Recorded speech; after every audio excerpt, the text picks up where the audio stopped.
Hello दोस्तों, welcome to एडवारा। मेरा नाम अनिकेत आनंद है और आज यहाँ से लेक्चर 1 स्टार्ट हो रहा है किसका भैया, इंजीनियरिंग ग्राफिक का, जिसका आपकी बेसब्री से बहुत इंतजार था आपका। चलिए, बहुत हार्डकोर सेटअप लग चुका है। अब शुरू करते हैं हमारा फर्स्ट लेक्चर।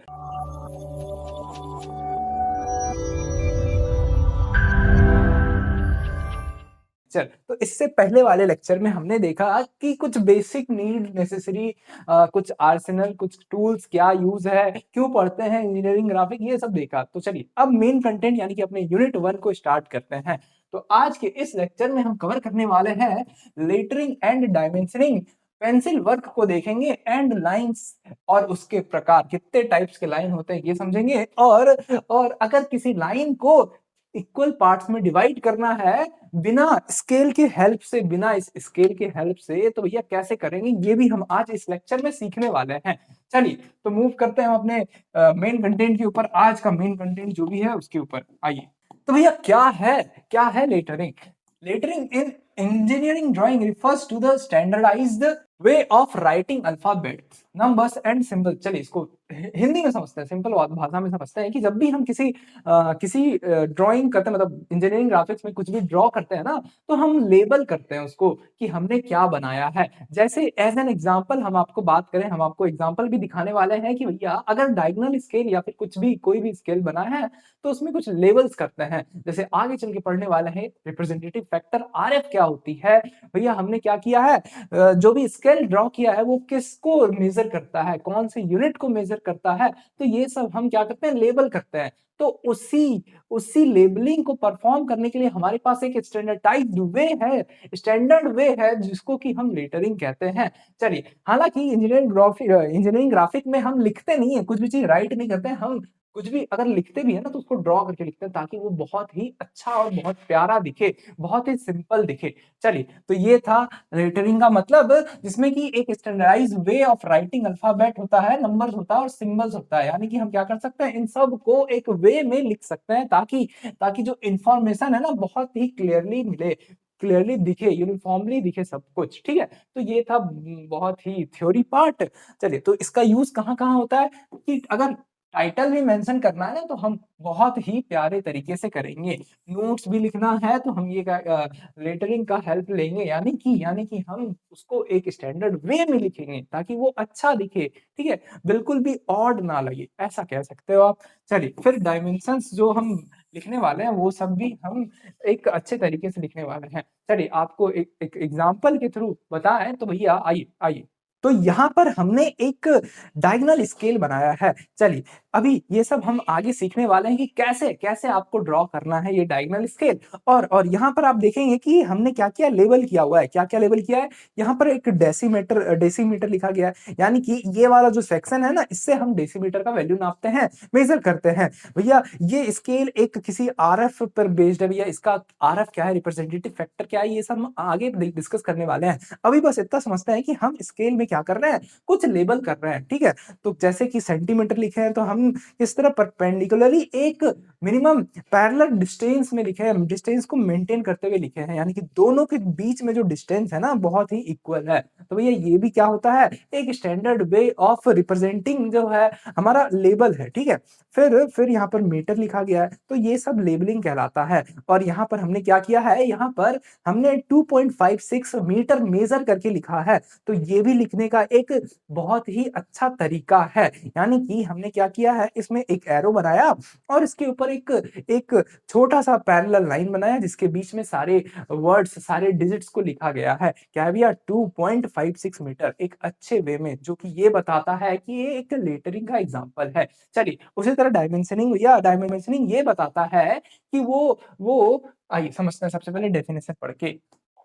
आइए, डायमेंशनिंग कहता है कि डायमेंशनिंग एक ऐसा प्रोसेस है जो कि इंडिकेट करता है साइज को, शेप को या फिर position of different features of an object. अगर हम इसी डायगोनल स्केल की बात करें ना, तो ये वाला जो सेक्शन है हमारा, कौन सा सेक्शन भैया, कि ये जो सेक्शन है ना, ये वाला सेक्शन 2.56 मीटर रिप्रेजेंट कर रहा है। तो भैया ये क्या रिप्रेजेंट कर रहा है, एक साइज को रिप्रेजेंट कर रहा है। तो भैया इसी को क्या कहते हैं, इसी को डायमेंशनिंग कहते हैं, जो कि हम अपने स्केल में बनाते हैं। और ये एक ऐसा डायगोनल स्केल है जो कि 5 मीटर के 5 मीटर तक को मेज़र कर सकता है। तो भैया ये स्केल हमने क्या किया है 5 मीटर वाला बनाया है, तो ये 5 मीटर वाला स्केल भी मतलब हमने क्या किया यहाँ पर डायमेंशनिंग कर दिया है। तो भैया 0, 1, 2, 3, 4 ये क्या रिप्रेजेंट कर रहा है? डायमेंशनिंग को रिप्रेजेंट कर रहा है। चलिए आई होप आपको डायमेंशनिंग का मेथड भी समझ में आया सॉरी मतलब भी समझ में आया होगा। तो भैया हमें लेटरिंग और डायमेंशनिंग का ज़रूरत पड़ता क्यों है? आइए समझते हैं।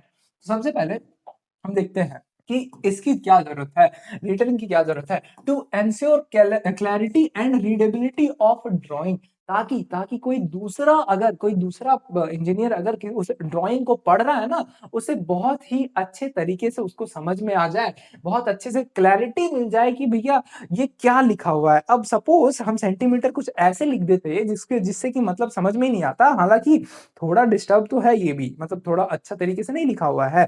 लेकिन अगर ऐसा लिख देते जो जिससे कि उसको समझ में ही नहीं आता, तो भैया क्या मतलब है इस डायगोनल स्केल को बनाने का? क्योंकि इंजीनियरिंग ग्राफिक्स तो इसीलिए पढ़ा जाता है कि हम क्या कर सकते हैं, अपने बड़े से डाटा को बड़े से आर्किटेक्ट को हम अपने एक्चुअल 2D में किसी दूसरे इंजीनियर को दिखा सकें, ताकि वो ड्राइंग देख के ओवरव्यू ले सके कि भैया एक्चुअल जो ऑब्जेक्ट बनने वाला है, होने वाला है, उसका क्या लेंथ होगा और वो क्या डिपिक्ट करता होगा हमारे 2D पेपर में। चलिए, तो इसीलिए हम क्या करते हैं, क्लैरिटी के साथ लेटरिंग का यूज़ करके कुछ भी लेबल करते हैं, ठीक है? फिर आता है भैया कि to maintain uniformity and standardization, जो हमारा स्टैंडर्डाइजेशन चलते आ रहा है उसको मेंटेन कर सकें, इसीलिए हम इसका यूज़ करते हैं। To avoid misinterpretation of information. अब अगर हम कुछ लेबल किए ना होंगे तो क्या हो सकता है कि भैया हमने क्या किया है, इसको तो 5 मीटर आइए, अगर हम इस डायगोनल स्केल को देखें तो हमने क्या किया है, इस 5 मीटर स्केल को ड्रॉ किया है। लेकिन कोई ऐसा समझ सकता है, अगर हम यहाँ पर मेंशन मीटर नहीं करते तो वो क्या समझ सकता है, भैया उससे तो कुछ क्लियर होगा ही नहीं। उसकी नज़र में तो ये मिस इन्फॉर्मेशन क्रिएट हो जाएगा कि भैया यहाँ पर ये मीटर मेंशन नहीं है, तो मे बी ये स्केल क्या मेज़र करता होगा, किलोमीटर भी मेज़र कर सकता होगा। तो यहाँ पर मिस इंटरप्रिटेशन हो सकता है, मिसअंडरस्टैंडिंग हो सकता है। इसीलिए लेटरिंग का यूज़ किया जाता है बहुत ही क्लैरिटी वे में समझने के लिए। चलिए, to make drawing professionally presentable, ताकि आपका जो ड्राइंग है ना दूसरे के सामने प्रोफेशनल लगे, ठीक है? एक्चुअल में बहुत अच्छा दिखे। चलिए, ये था आपका लेटरिंग का यूज़। एंड अगर डायमेंशनिंग की बात करें तो भैया dimensioning to provide exact measurements for manufacturing, यानी कि जो एग्जैक्ट मैन्युफैक्चर हो रहा है ना, यानी कि अगर अगर इसके थ्रू हम रिप्रेजेंट कर सकें कि ये कितना मीटर का स्केल बना है, तो ये क्या बता रहा है कि एग्जैक्ट मीटर बता रहा है कि हमने क्या किया, सिर्फ 5 मीटर का 5 मीटर का मेजरमेंट नापने के लिए क्या किया है, मेजर करने के लिए ये स्केल डिजाइन किया है। चलिए, तो ये था डायमेंशनिंग का use to define shape and size accurately, और जो भी शेप और साइज है उसको एक्यूरेटली डिफाइन कर सके, इसीलिए हम डायमेंशनिंग का यूज़ करते हैं to ensure proper communication between designer and manufacturer. चलिए, अब वो क्या कर सके, इजीली समझ सके कि भैया ये जो स्केल का लेंथ है ना, इस स्केल का जो लेंथ है ना क्या है, किसके थ्रू भैया, इस डायमेंशनिंग के थ्रू, जो भी हमने क्या किया है यहाँ पर 0, 1, 2, 3, 4 मार्क किया है ना, इसके थ्रू वो इजीली समझ सके कि क्या इस स्केल का, इस डायगोनल स्केल का एक्चुअल लेंथ है। चलिए, अब लास्ट पॉइंट है हमारे पास, to reduce errors during the production. अब जब जब ये सब अगर प्रॉपर्ली मेंशन्ड होगा तो ऑब्वियस सी बात है कि गलती बहुत कम होगी, तो इसीलिए डायमेंशनिंग का यूज़ किया जाता है। चलिए, ये था बेसिक सा पार्ट। इससे हालाँकि एग्ज़ाम में कुछ नहीं आता है, बट हमें सीखना है इससे कि हमें कुछ भी ड्राइंग ड्रॉ कर रहे हैं ना, तो उसमें एक अच्छे वे में हमें लेबल करना है। जैसे इस ड्राइंग में हमने डेसीमीटर, आरएफ, मीटर और ये सब लेबल किया है, और डायमेंशन भी किया है। क्या डायमेंशन किया है भैया कि 0, 1, 2, 3, 4 ये मीटर्स बता रहा है, ये नंबर्स डेसीमीटर बता रहा है और ये नंबर सेंटीमीटर बता रहा है, ठीक है? अगर अगर अब ज़्यादा डीपली नहीं समझ में आ रहा है ना, तो घबराने की बात नहीं है। ये बस एज़ अ एग्ज़ाम्पल आपको शो कर रहे हैं कि भैया कि लेटरिंग और डायमेंशनिंग का मतलब क्या है। लेकिन आगे आने वाले लेक्चर में हम इसको बनाना सीखेंगे कि एक्चुअली में कैसे ड्रॉ कर सकते हैं विथ ईज़ी वे। चलिए, तो ये था लेटरिंग एंड डायमेंशन। अब नेक्स्ट पार्ट पर मूव करते हैं। नेक्स्ट पार्ट है भैया पेंसिल वर्क। पेंसिल वर्क का क्या मतलब है? जैसा कि पिछले लेक्चर में हमने बताया था कि आपको 3 तरह का पेंसिल यूज़ करना है। तो सबसे पहले आपको यूज़ करना है एचबी पेंसिल। एचबी पेंसिल क्यों यूज़ करना है? क्योंकि आपको अगर आंसर में कोई मेन पार्ट दिखाना है, आंसर का कोई मेन पार्ट दिखाना है, तो उस केस में आप डार्क पेंसिल यूज़ करेंगे, ठीक है? तो अगर एचबी पेंसिल आपके पास है, तो भैया एचबी पेंसिल से आप सिर्फ वही वही पार्ट ड्रॉ करेंगे जो कि आंसर का पार्ट होने वाला है। जैसे कि इस केस में अगर हम बात करें, इस केस में अगर हम बात करें, अरे यार! ये क्या हो गया?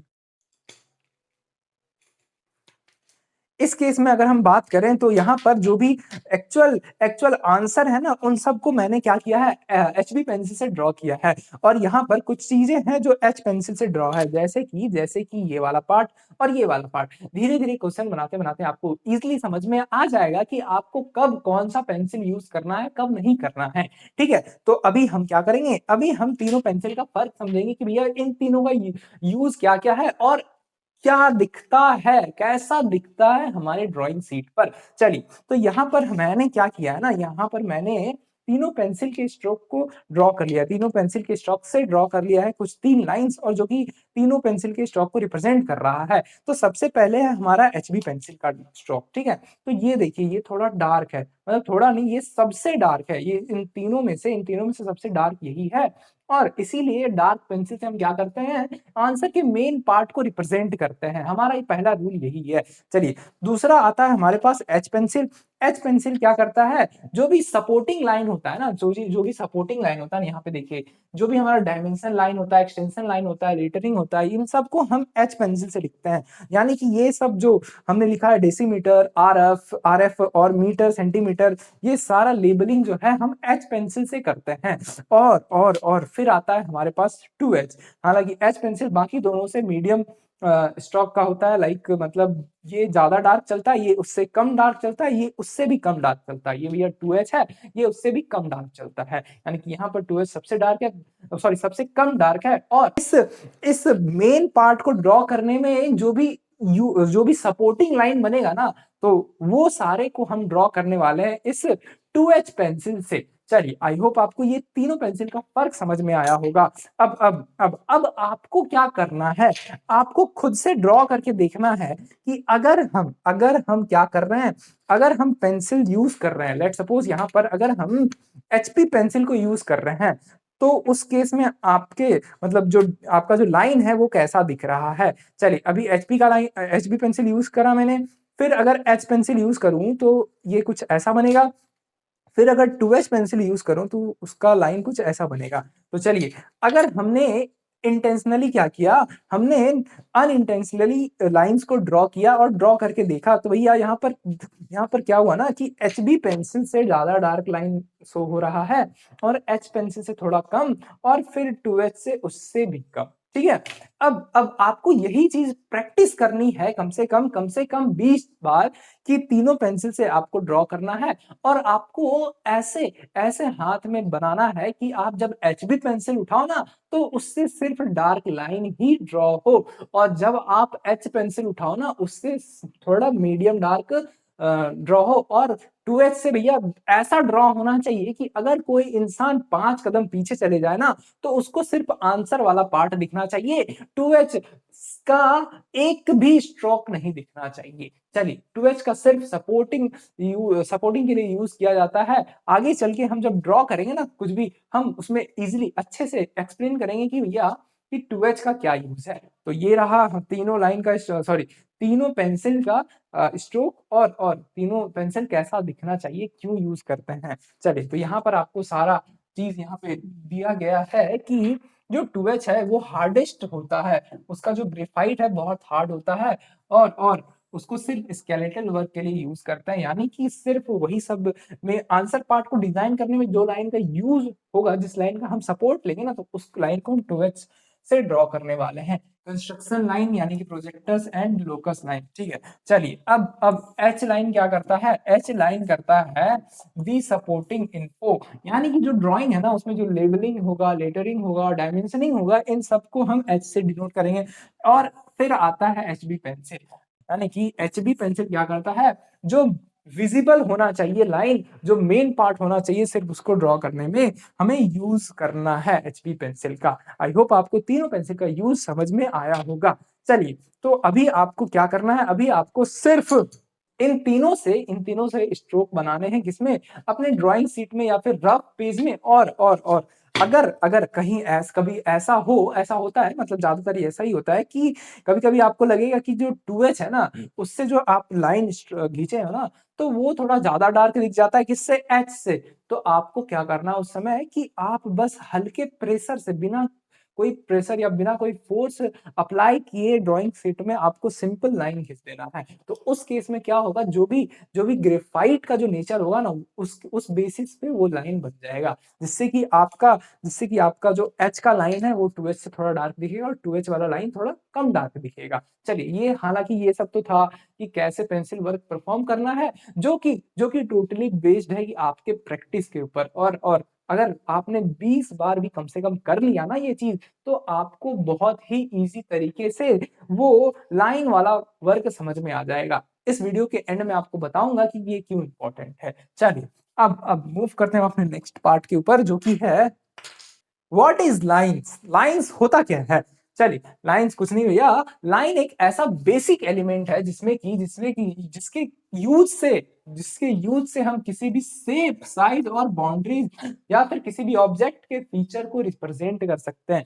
यानी कि अगर अगर अगर क्या करूं, मैं इस स्केल को क्या करूं, ड्रॉ करूं अपने ड्राइंग शीट में, तो हमें क्या करना होगा, सबसे पहले एक स्ट्रोक बनाना पड़ेगा। क्या भैया, कि आप सबसे पहले क्या करो ना, इसका ये वाला हिस्सा बना दो। हिस्सा बनाने के लिए क्या करना पड़ेगा, कुछ नहीं, बस यहाँ से यहाँ तक आप लाइन खींच दो। तो भैया इससे क्या होगा, आपने जो भी ये एलिमेंट ड्रॉ किया ना, तो यही तो लाइन है। इसी लाइन के हेल्प से हम तरह डिफरेंट शेप, डिफरेंट साइज के साइज को हम ड्रॉ करते हैं। चलिए, तो लाइन एक टूल है जिसके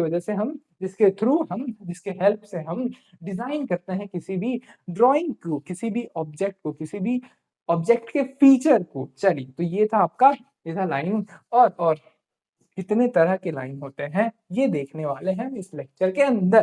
तो भैया आपको आपको देखने मिलेगा कंटिन्यूअस थिक। हालांकि ये थोड़ा इमेज ब्लर सा हो गया, क्योंकि हमने क्या किया है, कॉपी पेस्ट किया है। ठीक है, तो हमने क्या किया है, तो कॉपी पेस्ट करने की वजह से इसका पिक्सल थोड़ा फट गया है, तो पर हम यहाँ पर आपको रीड करके बता देंगे। चलिए, तो यहाँ पर सबसे पहला जो होता है कंटिन्यूअस थिक लाइन, जिसको कि आप बिना किसी अपने पेन को उठाए हुए ड्रॉ करते हो, और वो थोड़ा मोटा होता है बाकी सबसे। तो यह कंटिन्यूअस थिक लाइन, ये सब इंपॉर्टेंट नहीं है, बस आपको पता होना चाहिए, क्योंकि आपके सिलेबस में, और हमारा फर्ज बनता है कि आपके सिलेबस में जो भी है कवर कराऊं, तो ये चीज आपको मेंशन कर दे रहा हूँ। चलिए, तो सबसे पहला कंटिन्यूअस थिक लाइन, फिर कंटिन्यूअस थिन लाइन, यानी कि बिना ब्रेक हुए, इससे थोड़ा पतला नहीं। चलिए, तो कंटिन्यूअस थिन लाइन कैसा दिखता होगा, कुछ ऐसा दिखता होगा, इससे पतला दिखता होगा। चलिए, आई होप आपको समझ में आ रहा है।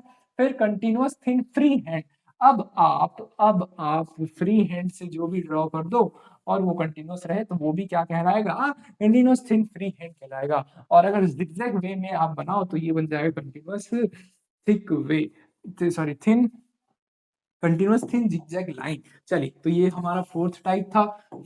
फिर डैश्ड थिक, यानी कि अगर कहीं ऐसा कुछ दिख जाए आपको ड्राइंग में, तो आपको समझना है ये क्या है, ये है आपका डैश थिक लाइन।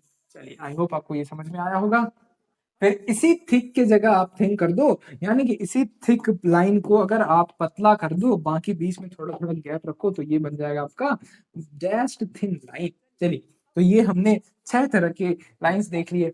फिर आता है चेन थिन लाइन। इसमें आपको क्या करना पड़ता है, आपको सबसे पहले एक छोटा सा, मतलब बड़ा पार्ट, फिर थोड़ा गैप के बाद एक छोटा पार्ट, फिर बड़ा पार्ट, फिर छोटा पार्ट, बड़ा छोटा, ये करना है। तो ये बन जाएगा आपका चेन थिन लाइन। हालांकि ये आगे चल के आपको यूज होते हुए दिख जाएगा आपके किसी ड्राइंग में, तो घबराइएगा मत, बस ओवरव्यू एक बार ले लीजिए कि इस टाइप के भी लाइन होते हैं। फिर chain thin line and thick eight and changes of direction. तो भैया यही लाइन को क्या कर दो, डायरेक्शन चेंज कर दो, यानी कि बीच से मोड़ दो और जो एंड पॉइंट है ना उसको थिक कर दो, तो ये बन जाएगा भैया chain thin and thick eight ends and changes of direction वाला लाइन। चलिए फिर आता है हमारा चेन थिक, ये हमने देखा इससे पहले कि वही डैश्ड वाला लाइन है, बस इसको थोड़ा सा थिक करके लिख दिया है। फिर भैया चेन थिन डबल डैश। अब अगर अगर कहीं ऐसा दिख जाए लाइन, कैसा भैया कि एक बड़ा है फिर बीच में दो छोटा है फिर गैप है, यानी कि एक बड़ा फिर गैप फिर दो छोटा, ठीक है, इस टाइप का लाइन अगर दिख जाए तो ये बन जाता है आपका चैन थिन डबल डैश लाइन। चलिए तो ये कुछ कुछ 10-11 टाइप के लाइंस हैं जो कि आपको बस अपने कॉपी नोटबुक में क्या करना है, लिख लेना है और बस पता होना चाहिए कि कितने तरीके की लाइन होते हैं। इसको नोट डाउन कर लीजिए और मूव करते हैं अपने नेक्स्ट और लास्ट पार्ट के ऊपर, जो कि है डिवाइड लाइंस यूजिंग कंपास। यानी कि हम क्या करने वाले हैं, हम कंपास के हेल्प से क्या करने वाले हैं, लाइन को डिवाइड करने वाले हैं, वो भी इक्वली। चलिए इसको ड्रॉ करते हैं। चलिए अब हमारे पास एक लाइन है, ठीक है। अब हमें ये नहीं पता है कि ये कितने सेंटीमीटर का लाइन है, लेकिन हमें ये पता है कि इसको हमें क्या करना है, 5 इक्वल पार्ट्स में डिवाइड करना है, वो भी इक्वली। इन सारी पार्ट्स के बीच में इक्वल डिवीजन हो। तो लेट सपोज कि हमारे पास एक लाइन है जो कि ए बी है, ठीक है, बट हमें नहीं पता है कि ये कितने सेंटीमीटर का है और हमें इक्वली इसको डिफाइन करना है, तो क्या करना है, डिवाइड करना है। तो हम कैसे करेंगे, तो ये सबसे पहले आपको क्या करना है ना, एक एंड को पकड़ना है, यानी कि एक एंड को पकड़ना है जिसको कि हमने क्या रखा है नाम, ए नाम रख दिया है। चलिए यहां से आप इस प्रोटेक्टर के हेल्प से, जो कि यहाँ पर रोलर स्केल में लगा हुआ है, चलिए आप इसके जगह आप क्या यूज कर सकते हो, प्रोटेक्टर यूज कर सकते हो बड़ा वाला। चलिए इसकी जगह मैं प्रोटेक्टर यूज करता हूं। तो मैं यहाँ पर अब प्रोटेक्टर का यूज करके हम क्या करने वाले हैं, इसमें हम 30 या फिर 45 डिग्री मार्क करेंगे। जो भी आप अपने हिसाब से आपको अच्छा लगे वो उतना डिग्री आप ले सकते हैं। यानी कि अगर अगर आप 45 भी लेते हैं तो कोई इशू नहीं है, आप 60 भी ले सकते हो, 30 भी ले सकते हो, लेकिन वो एंगल जो है 90 डिग्री से कम होना चाहिए, ठीक है। तो मैं यहाँ पर 45 डिग्री का यूज कर रहा हूँ। अब यूजिंग रोलर स्केल हम इस पॉइंट को और इस पॉइंट को साथ रखते हुए ज्वाइन करेंगे और हम एक लाइन खींच देंगे। चलिए तो हम इसमें एक लाइन खींच दिए। अब क्योंकि ये थोड़ा डार्क दिख रहा है तो भैया यहाँ पर हमने पेंसिल वर्क का ध्यान नहीं रखा, लेकिन आपको जरूर रखना है। क्या करना है कि इस लाइन को आपको ऐसे ड्रॉ करना है कि दिखे ना, मतलब किसको ना दिखे, जो चेक करने वाला है ना, एग्जामिनर है ना, उसको ना दिखे। बस आपको बस ऐसे ड्रॉ करना है कि वो बस आपको ही दिखे, ठीक है। क्योंकि ये आपका आंसर का पार्ट नहीं है, ये आपको आंसर निकालने में हेल्प कर रहा है, इसीलिए आपको ये लाइन बहुत ही धीमा दिखना चाहिए। लेकिन अभी मैं डार्क कर रहा हूं ताकि आपको ये दिख जाए इस कैमरे में। चलिए अब क्या करना है भैया, अब यहां तक तो हमने कर लिया। हमने सबसे पहले क्या किया, हमारे पास एक ए बी लाइन गिवन है, ठीक है। अब इनको इक्वल पार्ट्स में डिवाइड करना है। लेट सपोज इस ए बी लाइन को क्या करना है, 5 इक्वल पार्ट्स में डिवाइड करना है, पार्ट्स में आपको डिवाइड करना है। तो कैसे करेंगे, तो सबसे पहले वो ए बी लाइन और किसी एक एंड से आपको एक्यूट एंगल में एक लाइन ड्रॉ कर देना है। एक लाइन मतलब एक आर्क ड्रॉ कर देना है। एक्यूट एंगल का क्या मतलब है भैया, कि हमारा एंगल जो है 90 डिग्री से छोटा होना चाहिए, ठीक है। अब क्या करेंगे, अब हम उठाएंगे अपना कंपास। अब मेन चीज उठाएंगे और इसको अपने इसके बीच का जो डिस्टेंस है ना, इसको हम 1 सेंटीमीटर फिक्स कर देंगे। चलिए तो भैया 1 सेंटीमीटर कैसे फिक्स करें, इस स्केल की हेल्प से हम कर सकते हैं। तो यहाँ पर हमने क्या किया, आइए आपको कैमरा में दिख जाए।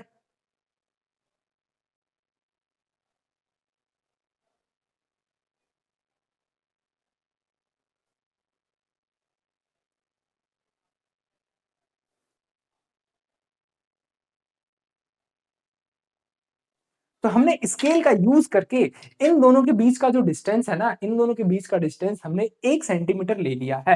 अब हमें क्योंकि 5 इक्वल पार्ट्स में इसको डिवाइड करना है, तो हम इस ए पॉइंट से स्टार्ट करेंगे और आर्क कट करते हुए चलेंगे इस साइड वाले लाइन पर। और ध्यान रहे आपको इसको ऐसे मार्क करना है कि सिर्फ ये आपको दिखे। हालांकि अभी मैं थोड़ा डार्क डार्क कर रहा हूँ क्योंकि आपको इस सीट में दिख जाए कैमरे से, चलिए वीडियो में। चलिए तो ये आपको आर्क इस तरह कट करते हुए चलना है कितने टाइम्स, जितने पार्ट्स में आपको डिवाइड करने बोला गया है। क्योंकि क्योंकि इस लाइन को 5 इक्वल पार्ट्स में डिवाइड करने गया है, तो हम क्या करेंगे, यहाँ से आर्क कट करना स्टार्ट करेंगे इस लाइन पर, और हर एक सक्सेसिव कट पर से हम मार्क करते हुए चलेंगे आगे। तो यहाँ पर हमने क्या किया, हमने 2 पॉइंट मार्क कर दिया है।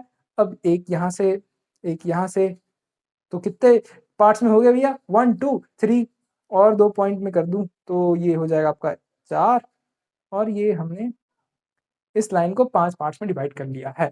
अब आगे की लाइंस पे आपको ध्यान नहीं देना है, जो आखिरी पॉइंट है ना आपको उस पे ध्यान देना है। अब आपको रोलर स्केल लेना है और इसके एंड पॉइंट को, इसके एंड, इस ए बी लाइन के एंड पॉइंट से आपको टच कर देना है, ठीक है। फिर 2H पेंसिल से, क्योंकि क्योंकि इस लाइन को ड्रॉ डिवाइड करने में ये जो नीचे वाला पार्ट है ना, इसका हेल्प ले रहे हैं, तो हम इसके लिए हम 2H पेंसिल का यूज करेंगे। तो जो हमारा लास्ट एंड पॉइंट है, लास्ट आर्क है, उसको हम बी पॉइंट से क्या कर दिए, मार्क करते हुए चलेंगे। तो सबसे पहले हम क्या करेंगे, हल्का सा स्ट्रोक के साथ आपको यहाँ से यहाँ तक एक लाइन ड्रॉ करते हुए चलना है, और रोलर स्केल को बिना उठाए रोल करते हुए इस वाले आर्क पर जाना है, और यहाँ से एक लाइन ड्रॉ करना है, ठीक है, जो कि इस ए बी लाइन को टच करता हो। सिमिलरली आपको रोलर स्केल को आगे बढ़ाना है, और धीरे धीरे धीरे धीरे आपको कट करते हुए चलना है, यानी कि लाइन ड्रॉ करते हुए चलना है आपको इस ए बी तक। तो यहाँ से क्या होगा, यहाँ से हम इससे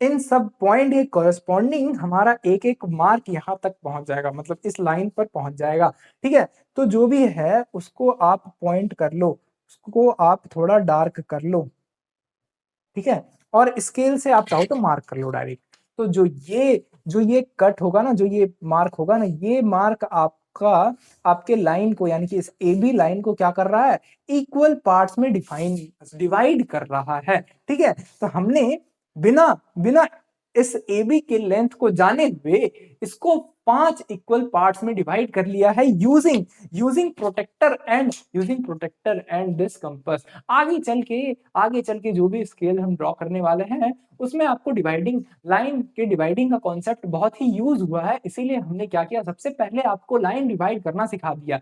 अब आपको क्या करना है, आपको अपने मन से कोई भी लेंथ का लाइन को ड्रॉ कर देना है, और उसको डिफरेंट इक्वल पार्ट में डिवाइड करते हुए चलना है, ताकि ये प्रैक्टिस आपका छूट न जाए। चलिए हम आपको क्वेश्चन भी प्रोवाइड कर देंगे, जिससे कि आपको क्या हो सके, उस इस लाइन डिवाइड करने वाले कॉन्सेप्ट को इजीली आपसे बन सके। चलिए तो ये था आपका लाइन डिवाइड करने का कॉन्सेप्ट, और यही स्टेप वाइज मैंने इस बोर्ड पर लिख दिया है। क्या है भैया कि क्या स्टेप है डिवाइड करने का किसी भी लाइन को यूजिंग कंपास। तो भैया a line A B to B divided into equal part. Suppose मेरे पास क्या है, अगर ए बी लाइन है उसको डिवाइड करना इक्वल पार्ट्स में, तो हम सबसे पहले क्या करेंगे, तो जो भी लेंथ का लाइन होगा ना, हम उसको ड्रॉ कर देंगे, ठीक है।